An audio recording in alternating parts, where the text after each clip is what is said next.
مفتی صاحب کے بیانات سننے کے لیے مفتی صاحب کے آفیشیل چینل مفتی مجود امین کو سبسکرائب کیجیے۔ بسم اللہ الرحمن الرحیم۔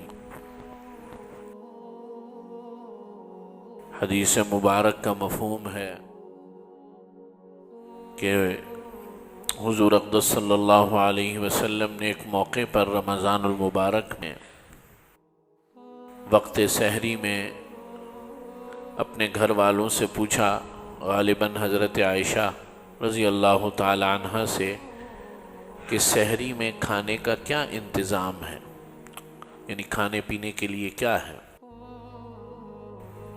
تو حضرت عائشہ رضی اللہ تعالی عنہ نے جواب دیا کہ گھر میں زیتون کا تیل ہے اور کچھ نمک ہے اور کچھ آٹا ہے جس کی روٹی بن سکتی ہے۔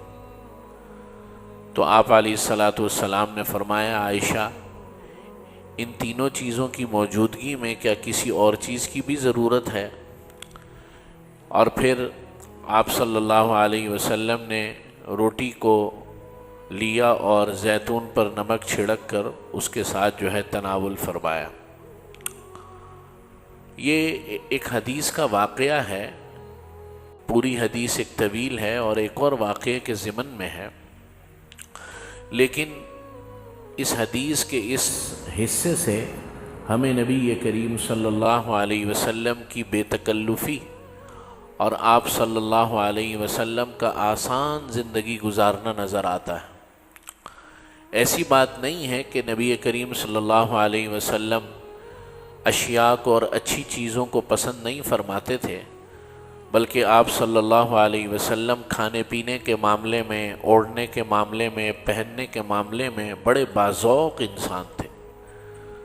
شمائل ترمذی میں آپ صلی اللہ علیہ وسلم کی پسندیدہ اشیاء کا ذکر ہے کہ آپ صلی اللہ علیہ وسلم پسندیدہ ترین چیزیں کیا چیز کھاتے تھے، ان کی پوری تفصیل اور فہرست ہے۔ مثلا یہ کہ آپ صلی اللہ علیہ وسلم کو دستی کا گوشت پسند تھا، اور آپ علیہ السلام زیتون مرغوب غذا تھی، زیتون کا پھل بھی تناول فرماتے، تیل بھی اس کا استعمال فرماتے، اور اچھی سے اچھی خوشبو آپ علیہ السلام استعمال فرماتے۔ یہاں کہنے کا مقصد یہ نہیں ہے کہ حضور اقدس صلی اللہ علیہ وسلم کو اچھی اشیاء پسندیدہ نہیں تھی۔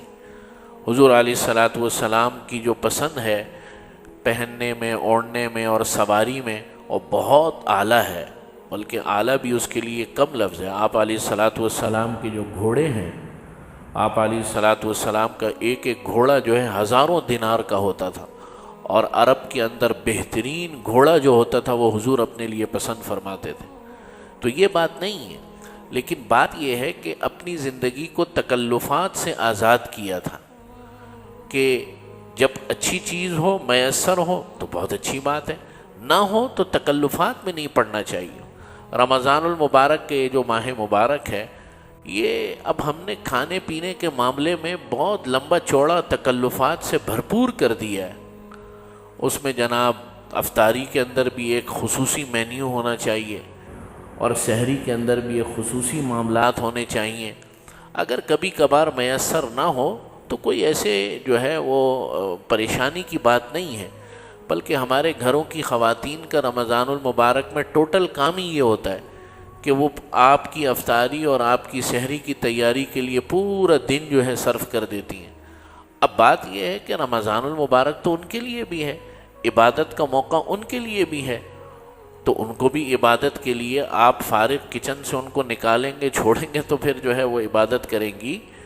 ہر ایک کے گھر کے اندر شیف کا ہونا یا کک کا ہونا تو یہ تو ممکن نہیں ہے، تو لہٰذا اپنی زندگی کو عام حالات میں بھی تکلفات سے دور رکھنا چاہیے۔ یہ حضور کی سادگی اور آپ علیہ السلام کا بہترین نمونہ ہے۔ آپ صلی اللہ علیہ وسلم کے بارے میں آتا ہے کہ بسا اوقات کوئی شخص آتا ملنے کے لیے تو حضور علیہ السلام بڑا عام سا آدمی ہوتا، آپ صلی اللہ علیہ وسلم اس کو ویسے ہی ٹائم دیتے جیسے حضرت ابوبکر کو ٹائم دیتے، اور بعض اوقات ایسا ہوتا ہے کہ آپ صلی اللہ علیہ وسلم بے انتہا مصروف ہوتے ہیں، اور مصروفیات کی وجہ سے آپ صلی اللہ علیہ وسلم اپنے گھر والوں کو بھی ٹائم نہیں دے سکتے تھے. تو یہ تو وقت کی بات ہے.